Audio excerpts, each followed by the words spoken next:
Sit by.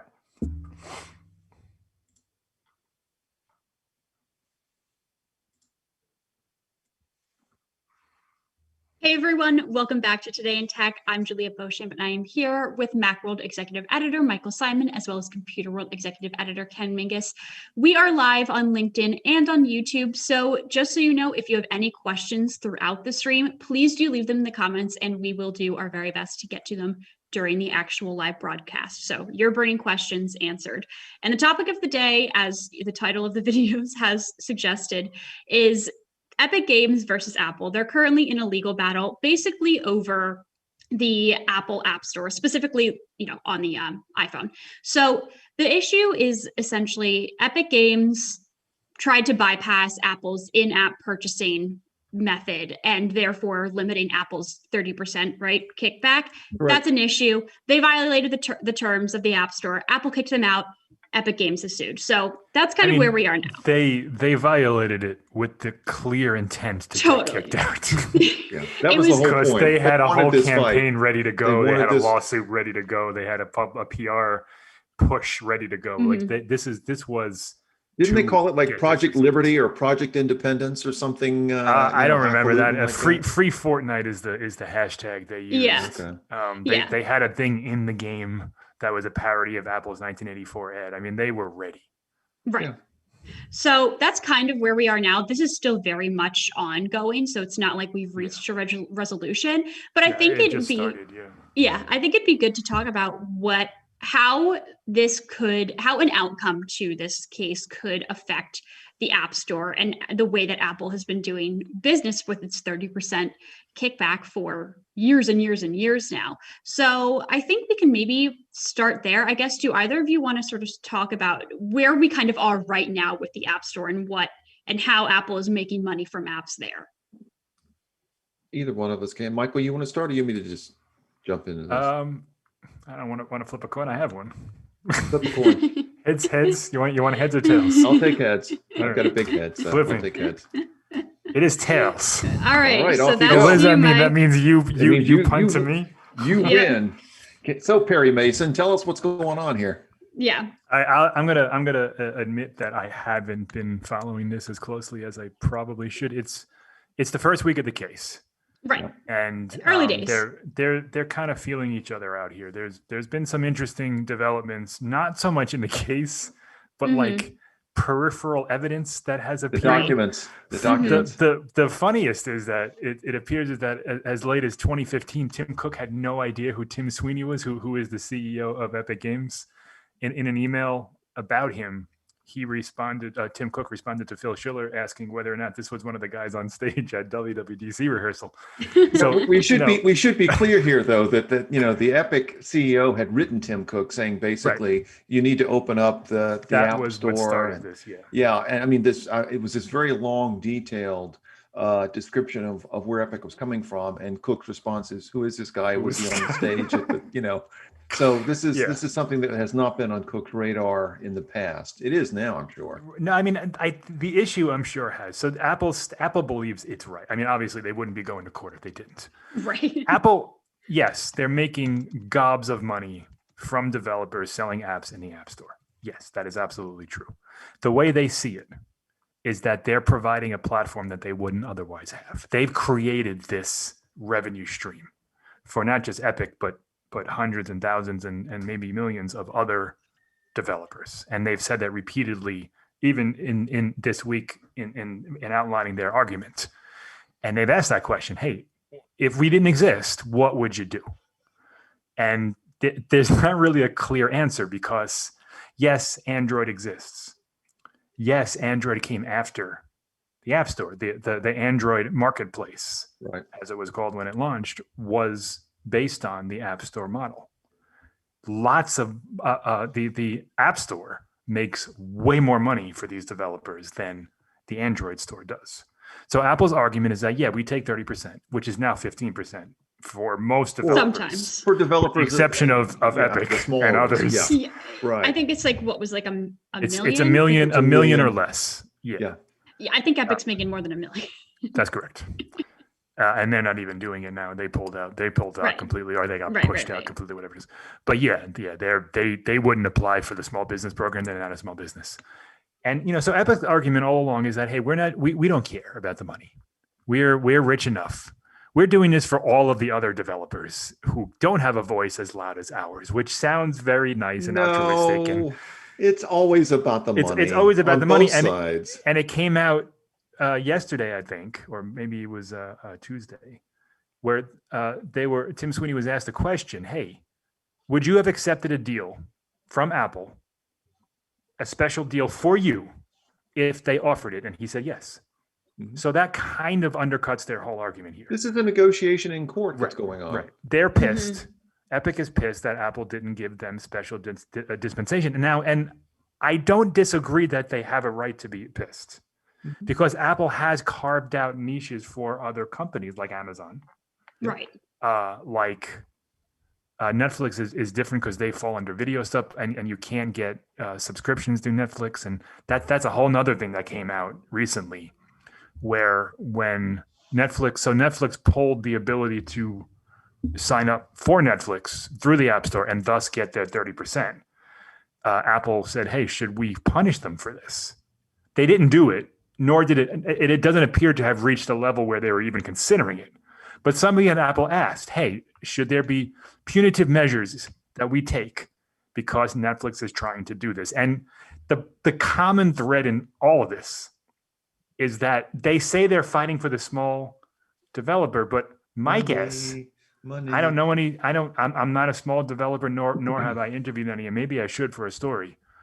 My guess is that they're totally cool with it because it gives them the visibility that they wouldn't normally get otherwise, and that they're happy to give them 15 cents on a dollar to get in front of people that they wouldn't be able to.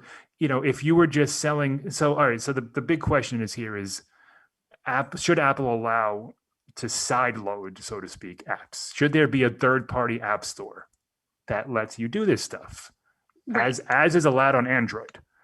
Now, on Android, it's usually a mess, and that includes Epic did this on Android, and it immediately got infiltrated with malware because it doesn't have the protections that Google has on its Play Store. Google actively tells its users, "We allow this, but don't do it." Apple doesn't allow it at all. It does allow it on the Mac, and over the course of a couple of different recent generations of Mac OS, it's added numerous safeguards to prevent people from downloading things that are going to mess up their machine. That's not as easy to do on the iPhone when people are using it to download these little apps all the time. And the Mac is a deliberate process. Most people aren't. Again, I don't have the numbers here, but my guess is most people are downloading a tenth of the apps on their Mac as they do on their iPhone, because it's just a different device.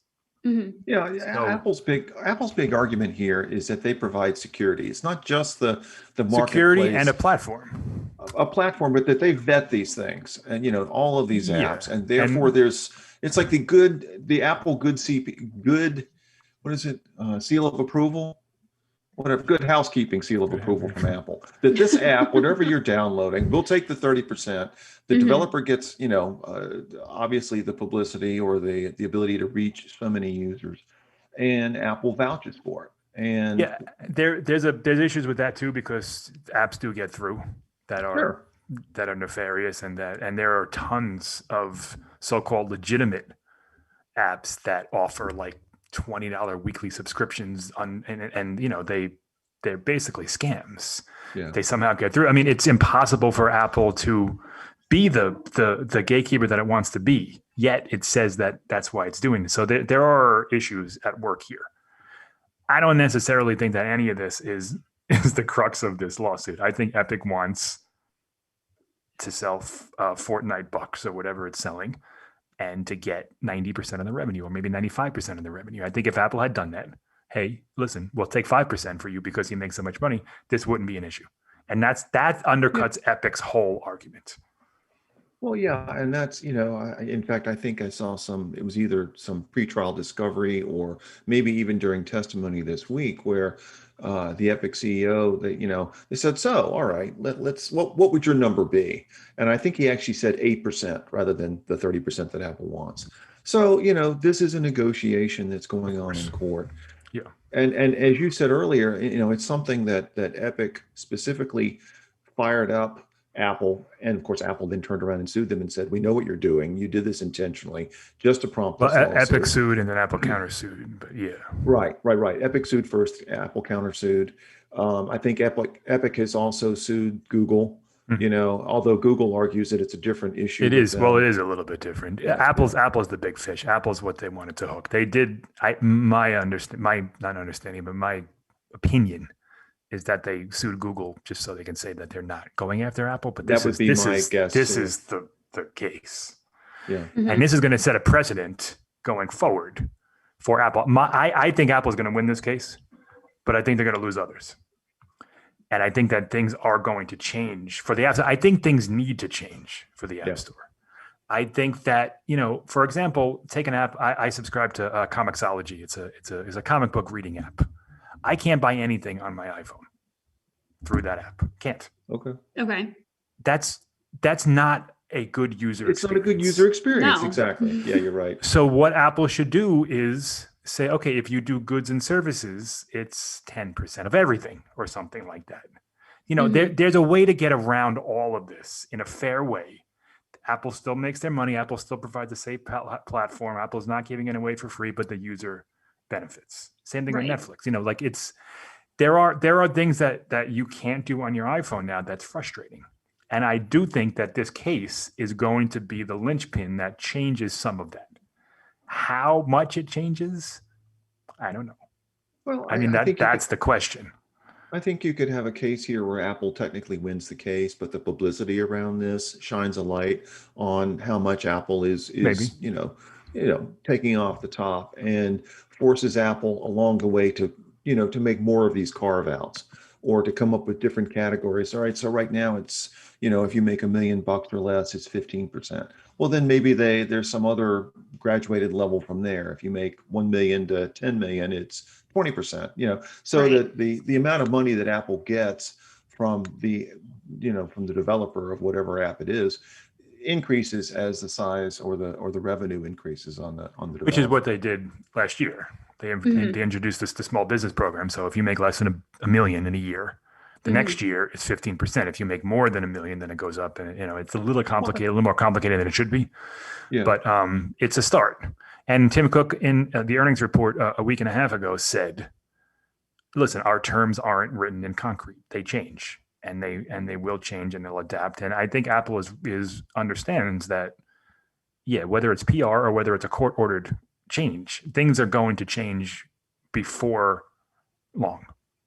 That Well, could be a even couple in- of years. It Right. depends on when this court case ends. In the discovery, some of the documents that came out before the testimony started this week, I can't remember now exactly which Apple executive it was. It might have been Forstall or somebody was saying in like 2011 or 2013, how long do we think this 70-30 split is going to last? So they knew even then that, this probably wasn't going to be forever. And I think we finally are getting to the point where forever is over. And now we're going to have to start looking at this stuff.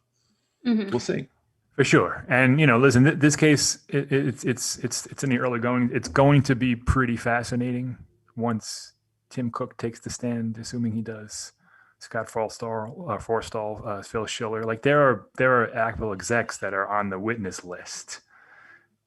Who knows if they'll actually take the stand, but it'll be really interesting if and when they do. And they have to answer some of these questions under oath. Listen, I don't believe that Apple is doing any of this to be nefarious or to screw over developers or users or anybody.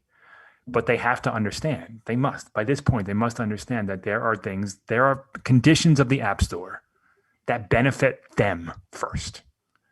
And maybe, that's the way it should be, but I don't necessarily think it should be. They sell enough stuff, and they certainly make enough money where they can be a little bit more altruistic with the terms of the App Store, particularly to smaller developers, which make up the lion's share of what you buy in the App Store. For every Rovio, is it Rovio who makes Angry Birds?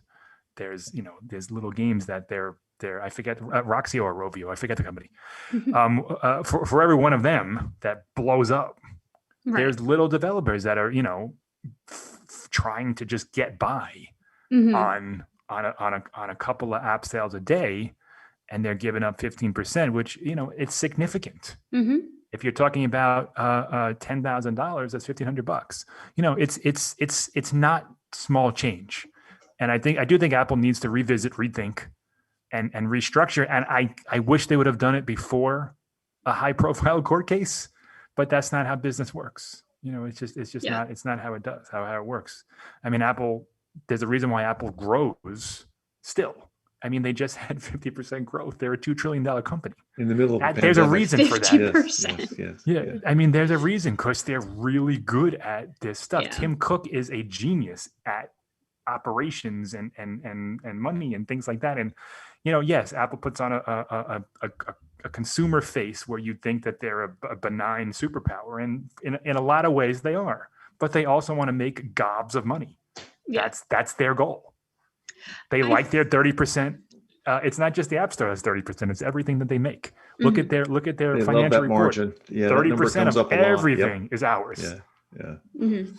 I think that, yeah, what you guys are saying, it makes a lot of sense. And I think that there's some truth to that. No matter what happens, there's going to be perhaps some fallout when it comes to how much Apple is getting when it comes to any app that's in the App Store and in-app purchases. And I think that relates to the other point that we're trying to get out here, which is the way that Epic Games is framing what the iPhone is compared to how Apple is framing what the iPhone is. So the fact that Epic Games is looking at the iPhone and saying, you know, this is a totally closed ecosystem, and we can't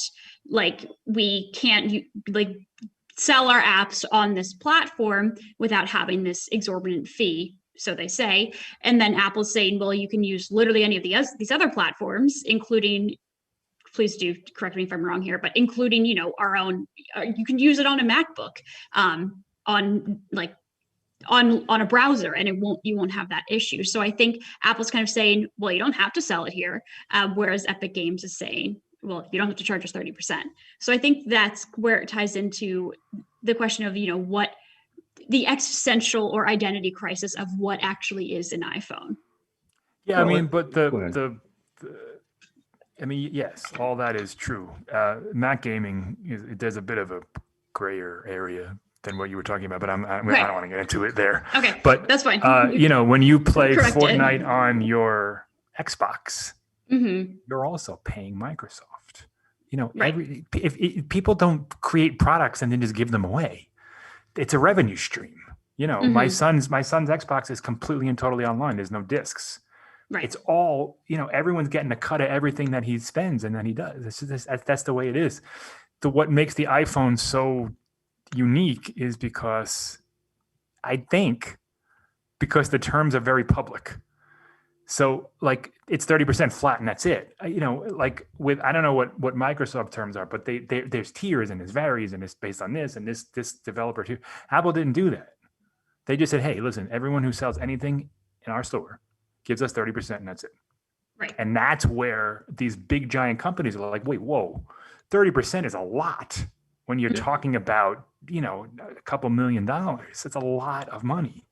Right. And Apple turns around and says, well, yeah, but you're making a lot of money too. Yeah. You're making 70% of that is yours. And that revenue stream wouldn't be available without us. Right. And that's where the inherent problems come in. Now, I do agree that it should be a blanket policy. I don't think Epic should get, or Amazon or Google or whomever it is should get any special terms just because they're bigger and louder and more noticeable.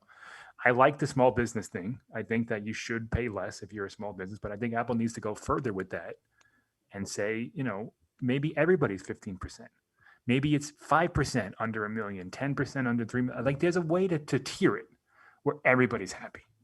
I think we've reached the point where the iPhone is so big and so powerful that the apps that are available, you know, I don't think a blanket 30% covers it anymore. Well, you know, there are things that you can get away with as a company at the start of a product launch. I mean, so let's say when was the App Store announced? 2011? 2008. 8, was it really? Okay. One year after the iPhone launched. Yeah. Okay. Yeah. I remember at one point Jobs talking about everything should be web apps, and people are like, nah, Yeah, that lasted all of 12 months. no, that's not going to happen. So, but all right, web apps were horrible. All right, so let's go back to 08, 09, maybe 2010. And Apple has the new App Store, and developers are rushing in. And Apple's like, well, we think it's worth it to set this up. We'll charge you 30%. It wasn't, the iPhone was just then beginning to take off. Something that Apple did 10 years ago, or a policy it said 10 years ago, it could get away with when it was sort of in the building phase. But to your point, Michael, as soon as Apple and the iPhone got as big as they are now worldwide, I mean, just in terms of revenues and user base, then that no longer works. And this is, and either a company can say, okay, we're going to, Apple could have taken this step 3, 4, 5 years ago and said, we're going to be altruistic. They didn't. For obvious reasons, they want their money. So now, we get these court cases, which they may win technically, but again, lose because the PR is going to force them at some point in the next year or 2 or 3 to probably do the sort of tiered thing you're talking about. Yeah.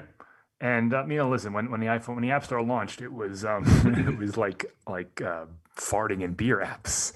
Like no one thought you would be able to browse the entire Amazon's catalog and buy something with a click and an app on your phone. Yeah, I'm remembering like the Zippo Lighter app. Yeah, and Shazam. They were gimmicks. Yeah, a lot of them were free.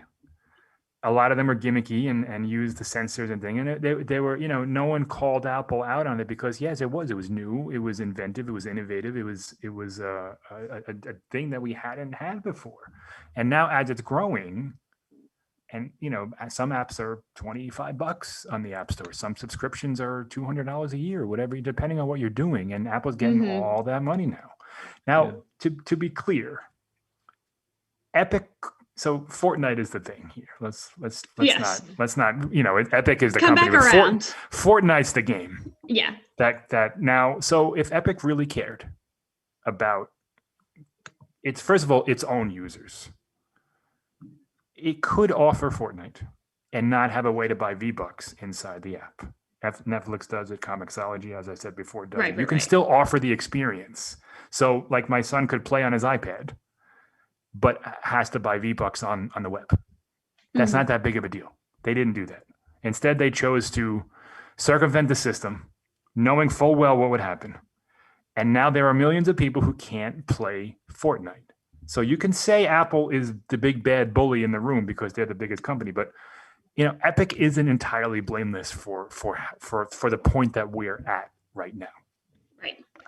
In my opinion, it remains to be seen, depending on how this court case turns out. This could be one of those cases where, one side will win, one side will lose, but both of them don't look particularly great. Yeah, well, I think that's already kind of happened.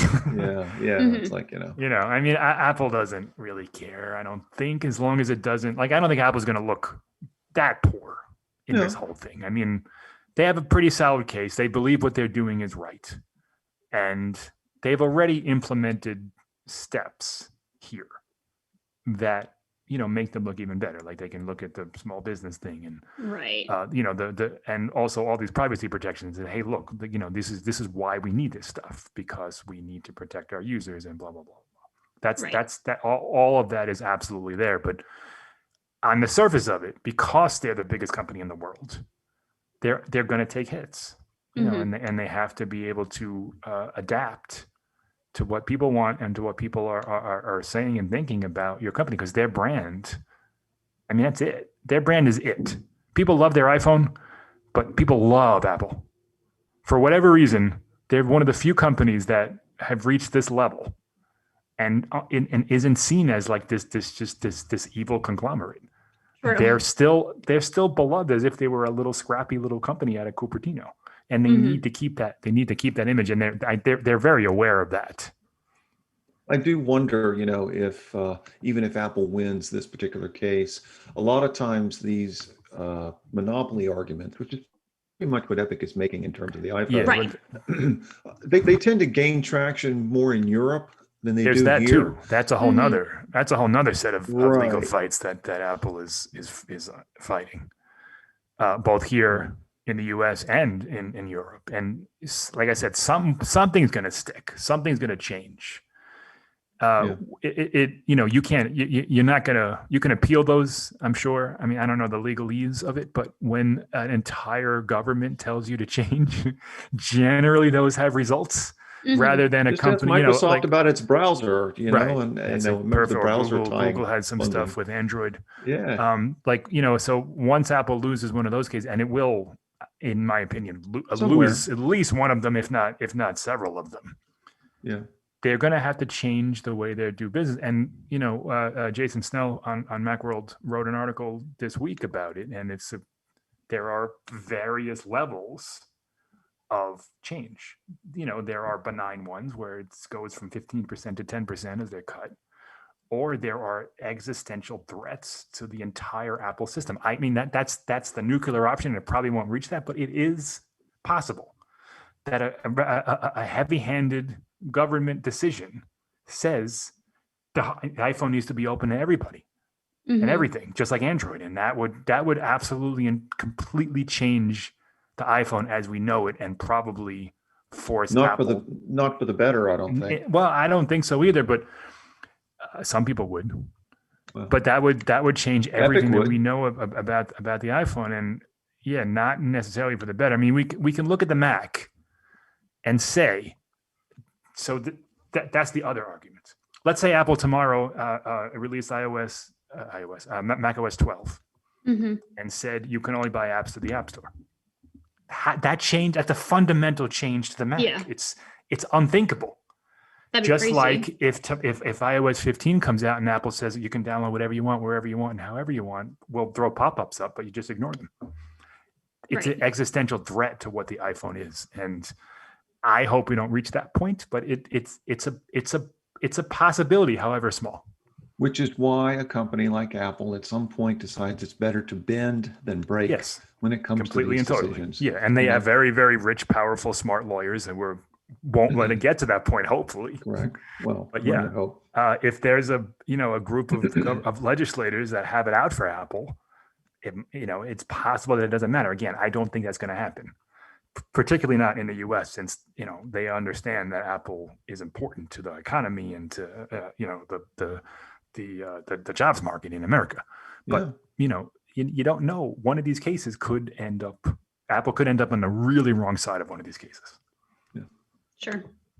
Yeah. Well, thank you guys so much. I think since we don't have an answer right now, I mean, perhaps when there's some sort of decision, who knows when, and we get a better. I'll pencil it in for 2024. Okay, perfect. There'll be a decision in this case, and before long, and then we'll circle back. Go from there. I don't know about that. How long did they fight Samsung? That was years, and then they just settled overnight. Qualcomm too. That might happen too. Years. Sure. So we'll see. Sure. Well, then you're going to have a lot of I mean, maybe not a lot. I don't know how many people are playing Fortnite on their iPhone, but I think more than you think. Really? Yeah. Really?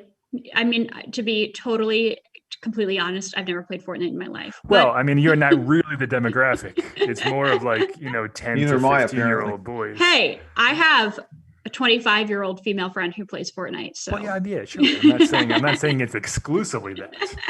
But like my son plays with his friends, and he didn't play on the iPad before, thankfully, because they would have been a world war. That would have been several somethings in this house if we did. Very, very true. So we'll see if there really is any sort of meaningful shakeup to the App Store. But I think what you guys said, there is some truth. There's some truth to the fact that there's some truth to the proposition that perhaps they're going to have to change their fee structure. But I guess we will see. Maybe like a marginal structure. I don't know. I'm not an economist. Well, thank you both so much. And thank you all so much for watching this episode of Today in Tech. If you liked this video, please do give it a thumbs up. And if you're watching on LinkedIn, be sure to head over to our YouTube channel, IDG Tech Talk, and you can subscribe over there so you never miss an episode. You can hit the bell icon in the corner if you're on YouTube to make sure that you're notified every single time we post a new video. Thanks again for watching, and we'll see you next time.